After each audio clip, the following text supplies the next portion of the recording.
Joining me now is Mike from Rare. How are you, mate? Very well. What a show. What a show. It was amazing yesterday, wasn't it? And one of my favourite parts of the show yesterday was the Sea of Thieves trailer. Yeah. So much good stuff to unpick in there. But Indeed. The one I want to ask you about first of all is, are we really going to be attacked by rogue AI skeleton ships? Yes, you are. So a new threat coming to the Sea of Thieves world.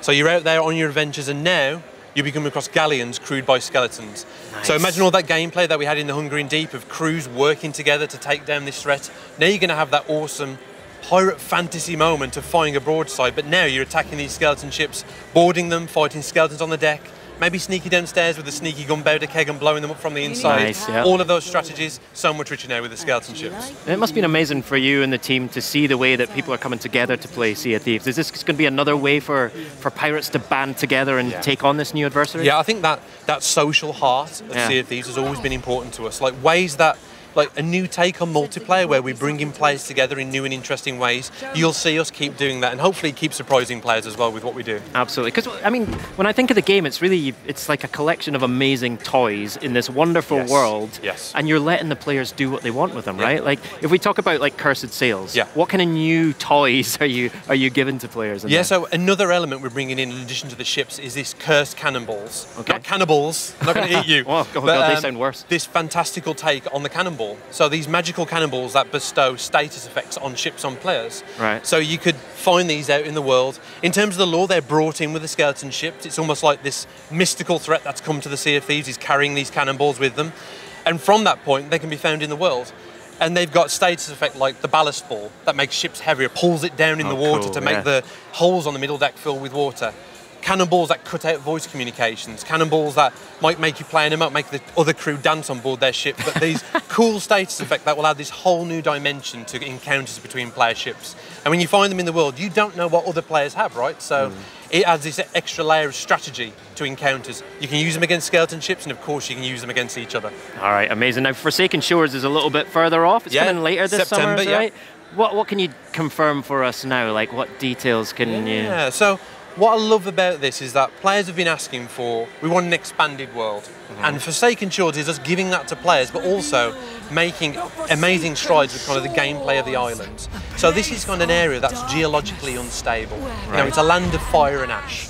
So the scenarios we're talking about here is you going onto an island, you're there to do this epic voyage. You've stocked up your ship, you don't start there, but you're sailing into this perilous sea called Devil's Roar, which is this new world region we're adding with Forsaken Shores. Excellent. And the idea here is that it's geologically unstable, so you go on adventure, you feel a tremor in the ground, and then you look to the crater, you see a black plume of smoke, and you can have a volcanic eruption at any moment. Wow. And that will spew out kind of hot rocks that can land down on players, land and damage the ship. And with that, we're bringing in the rowboat. The pirate fantasy. So the rowboat, you could anchor your ship away from the islands and row yourself in. Nice. It's a great example of us bringing tools into the world that you can then enrich the entire game. So now if you're a solo player, you can take the rowboat ashore, put all your chests on board and row back to the ship in one go. Excellent. So we're celebrating it, content like that as part of Forsaken Shores, but it's going to enrich the whole game. Excellent. But it's going to be great. That's one of the things I loved about your trailer yesterday was you had kind of embedded all these little details into that trailer. I mean, it's supposed to be fun doing that with your community, right? It is. I mean, we're like, there's so many things in that you could blink if you miss it kind of moment. So before Forsaken Shores with Cursed Sails, we're also bringing in the Brigantine, which is another kind of ship type that players have been asking for. Right. So this is a ship tailor-made, designed from the ground up for 3 players. So people who want that kind of big ship experience, but they've got a smaller group of friends. Yeah. This is a 2-mast ship.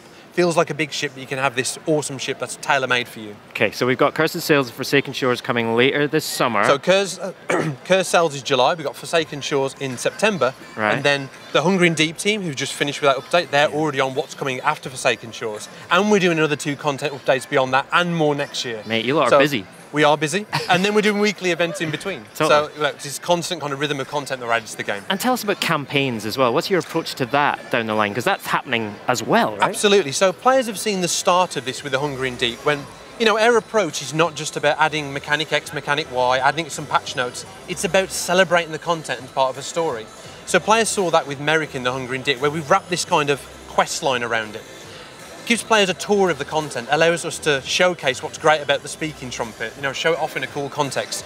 Players will see that again in Cursed Sails. There'll be a reason that skeleton ships have entered the world. There'll be a cool little quest type to be introduced to the Cursed Cannonballs, and the same with Forsaken Shores. That's the Sea of Thieves approach of adding content to the world, not just throwing it in there. It's about celebrating and showcasing it as part of these unique quests. Amazing, Mike. Always good to see you, and amazing Likewise. to see the whole Rare team out here. You know, I live out here now, so it's nice for when you come out here and we can hang out together at E3. Awesome. Thank you so much, and have a great E3.